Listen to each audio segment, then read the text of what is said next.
40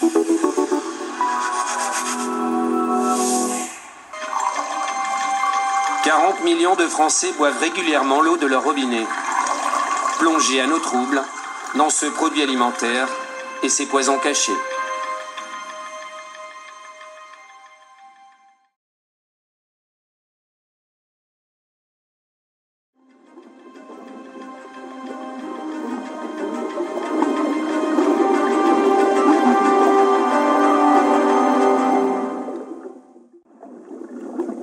Il existe un toxique bien plus inquiétant.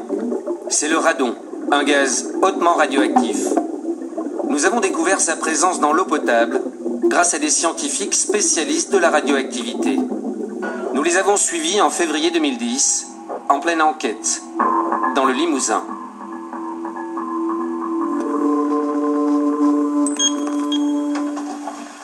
Bruno Charéron est ingénieur en physique nucléaire.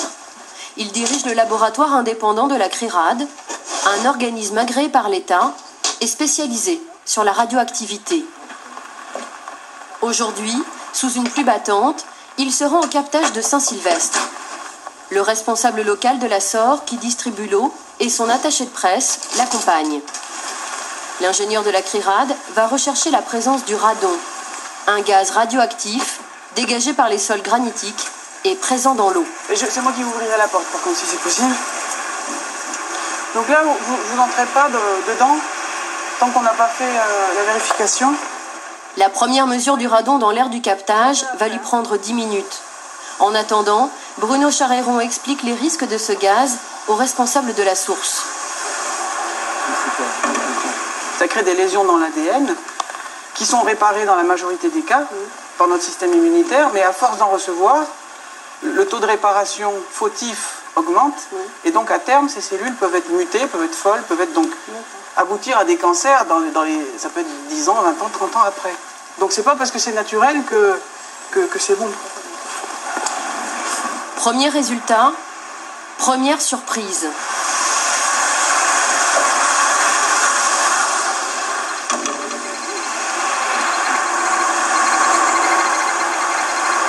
Alors, il y a quand même 27 000 becquerels par mètre cube, alors qu'on est juste à l'entrée, quoi.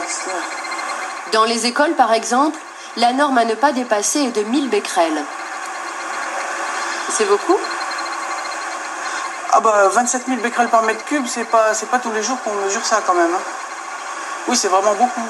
C'est-à-dire que... Devant ces chiffres alarmants, les employés de la SOR vont désormais se tenir à l'écart de notre caméra et du captage. Donc ça, c'est un masque.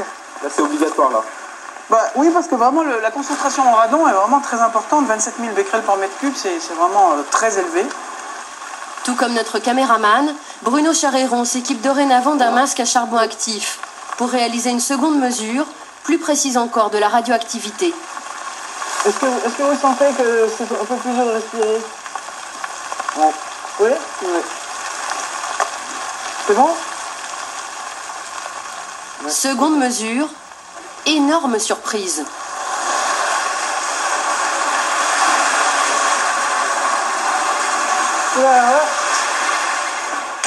Là, cette fois, il y a 255 000 becquerels par mètre cube. Ah, on a carrément encore monté là. Ouais. Et 255 000, vous aviez déjà vu des chiffres pareils sur des captages d'eau? Ah, moi, 255 000 becquerels par mètre cube, j'ai jamais vu ça nulle part. De toute votre carrière professionnelle? Depuis 17 ans que je fais des mesures, j'ai jamais vu ça. Donc je veux dire, c'est peut-être pas la peine. Enfin, si vous filmez, bon, on a un masque avec une cartouche à charbon actif qui piège le radon, mais c'est pas la peine d'y rester trop longtemps. Cette radioactivité élevée, le responsable du captage la découvre. Manifestement, le radon n'est pas mesuré par la SOR. Vous avez jamais eu de résultat de mesure de radon dans l'eau? Jamais. De la part de la DAS ou non? Ouais. Jamais. La radioactivité de l'eau du captage se retrouve-t-elle au robinet des habitants de Saint-Sylvestre?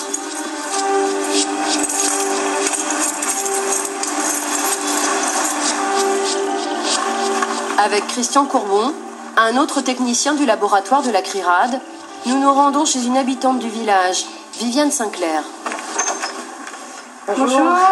Cela fait 4 ans qu'elle vit ici avec ses 2 enfants. C'est pour une analyse d'eau, c'est bien ça? Je pense 1 litre là pour avoir suffisamment de masse. Christian Courbon prélève 5 litres d'eau pour faire une première mesure au radiamètre.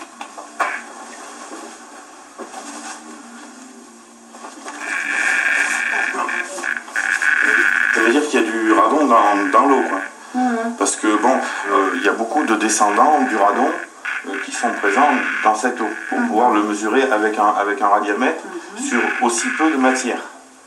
D'accord. Voilà. Donc ça veut dire qu'a priori cette eau est chargée en radon. Il y a un marquage clair, voilà. Vous, cette eau, vous la buvez? Eh bien oui, on boit l'eau du robinet toute l'année. On boit que ça. On boit que ça. Les enfants aussi. Absolument. Cette mesure au robinet n'est pas prévue par la réglementation française. On connaît les effets, mais on ne fait rien pour protéger. Voilà. Et pourquoi? Enfin, pourquoi? On aimerait bien savoir. Ouais, il y a On aimerait bien savoir. Voilà. Bizarre, d'accord. Pour les habitants de Saint-Sylvestre qui boivent l'eau de leur robinet, quels sont les risques de contamination? À Valence, dans son laboratoire, Bruno Chariron va analyser l'eau de Viviane Sinclair. Avec l'échantillon. Bonjour, ça va? Ouais, bonjour. Ça s'est bien passé? Ça a été. Ouais. Hop. Alors là, on en ramène un de Saint-Sylvestre. Donc c'est de l'eau qui a été prélevée sur le captage des sauvages. Donc c'est de l'eau du robinet? Voilà, c'est ça. L'ingénieur en physique nucléaire mesure les éléments radioactifs présents dans cette eau.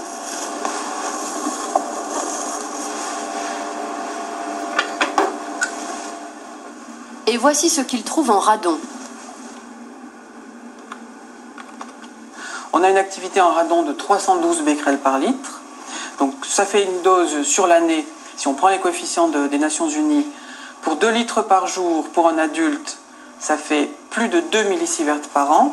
Et pour un très jeune enfant, un nourrisson, qui consomme 33 centilitres par jour, ça fait 3 millisieverts par an. En clair, cette eau devrait être interdite à la consommation.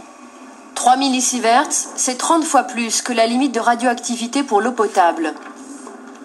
Il y a une irradiation interne d'un certain nombre d'organes en fonction du trajet du radon dans le corps. Donc ça va concerner aussi bien l'estomac, les reins, le foie. Une partie du radon peut même atteindre la moelle osseuse. Pourquoi cette eau radioactive est-elle malgré tout distribuée? Tout simplement parce que la réglementation française fait l'impasse sur la radioactivité du radon. Les analyses réglementaires qui sont demandées pour les eaux potables comprennent un certain nombre de contrôles, sauf le radon 222, c'est-à-dire ces pics-là, qui sont pourtant dans beaucoup d'échantillons d'eau souterraine, en particulier dans les régions granitiques, qui sont les principaux contributeurs à l'irradiation des personnes qui vont boire cette eau. En avril 2010, le laboratoire a écrit à la ministre de la Santé.